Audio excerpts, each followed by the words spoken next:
കൃത്യമായിട്ടുള്ള കണക്ക് അനുസരിച്ചുകൊണ്ടാണ് ഇവ രണ്ടും അല്ലാഹു സുബ്ഹാനഹു വ തആല സംവിധാനിച്ചിട്ടുള്ളത്.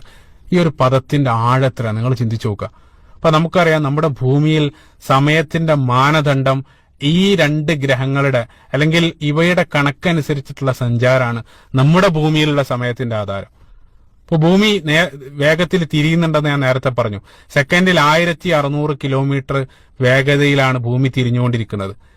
ഇതൊരല്പം കുറയുകയോ കൂടുകയോ ചെയ്തിരുന്നെങ്കിൽ നമ്മുടെ ഭൂമിയിലുള്ള ദിവസത്തിന് അത് ബാധിക്കാണ്. അതായത് 1600 എന്നുള്ളത് 800 കിലോമീറ്റർ മണിക്കൂറിൽ ഭൂമി തിരിഞ്ഞിരുന്നെങ്കിൽ നമ്മുടെ ദിവസം 48 മണിക്കൂറായിട്ട് മാറും. സുബ്ഹാനല്ലാഹ്, 24 മണിക്കൂർ പകലും 24 മണിക്കൂർ രാത്രിയും അടങ്ങുന്ന സുദീർഘമായിട്ടുള്ള ദിവസമായിരിക്കും നമുക്ക് ഭൂമിയിൽ ലഭിക്കുക.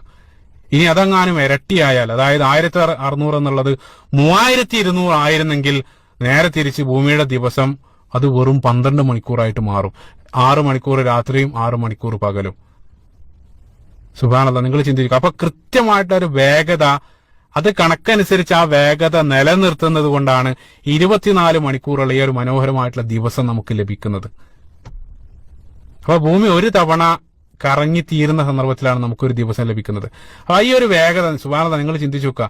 കാലങ്ങളായിട്ട് ഇതേ വേഗത കൃത്യമായിട്ട് കണക്കനുസരിച്ച് കൊണ്ട് ഭൂമി നിലനിർത്തുന്നത് കൊണ്ടാണ് ഭൂമിയിലുള്ള നമ്മുടെ ഈ ക്ലോക്കൊക്കെ നമുക്ക് ഇത്ര കൃത്യമായിട്ട് ഉപയോഗിക്കാൻ സാധിക്കുന്നത്. സുബ്ഹാനല്ലാഹ്. ഇനി തിരിയുക മാത്രമല്ല, നമുക്കറിയാം ഭൂമി അതിശക്തമായിട്ടുള്ള വേഗത്തിൽ മുന്നോട്ട് സഞ്ചരിക്കുന്നുണ്ട്. 1,80,000 കിലോമീറ്റർ വേഗത്തിലാണ് ഭൂമി സഞ്ചരിച്ചുകൊണ്ടിരിക്കുന്നത്. സുബ്ഹാനല്ലാഹ്, നിങ്ങൾ ചിന്തിച്ചു നോക്കുക. നമ്മൾ ഈ നിൽക്കുന്ന ഭൂമി ഓരോ സെക്കൻഡിലും 30 കിലോമീറ്റർ വേഗത്തിൽ നീങ്ങിക്കൊണ്ടിരിക്കുകയാണ്. ഇത്ര വേഗത്തിൽ ഭൂമി എങ്ങോട്ടാണ് നീങ്ങുന്നത് നമുക്കറിയാം. ഭൂമി അതിന്റെ ഭ്രമണപഥത്തിലൂടെ സഞ്ചരിച്ച് ഭൂമി സൂര്യനെ ഒരു തവണ കറങ്ങുകയാണ്. ഒരു തവണ സൂര്യനെ കറങ്ങി തീരുന്ന സന്ദർഭത്തിൽ നമ്മൾ ഭൂമിയിൽ ഒരു വർഷം പിന്നിടും.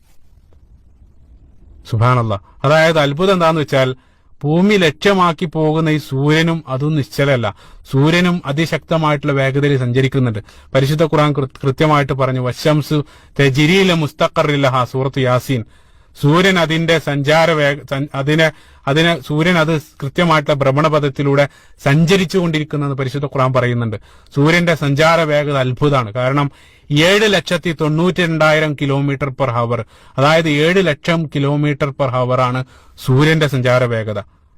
അപ്പൊ ഇത്രയും വേഗതയിൽ സൂര്യനും സഞ്ചരിക്കുന്നുണ്ട്. അപ്പൊ ഇതേ രൂപത്തിൽ ഭൂമി ഈ വേഗതയിൽ സൂര്യനെ സഞ്ചരിച്ച് ഒരു തവണ അത് ചുറ്റിക്കഴിയുന്ന സന്ദർഭത്തിൽ നമുക്ക് ഭൂമിയിൽ ഒരു വർഷം ലഭിക്കുകയാണ്. അതായത് ചുരുക്കത്തിൽ ഒരാൾ 70 വയസ്സ് ജീവിച്ചു എന്ന്, ഭൂമിയിൽ ഞാൻ 70 വർഷം ജീവിച്ചു എന്ന് പറയുന്നതുകൊണ്ട് അയാൾ അർത്ഥമാക്കുന്നത്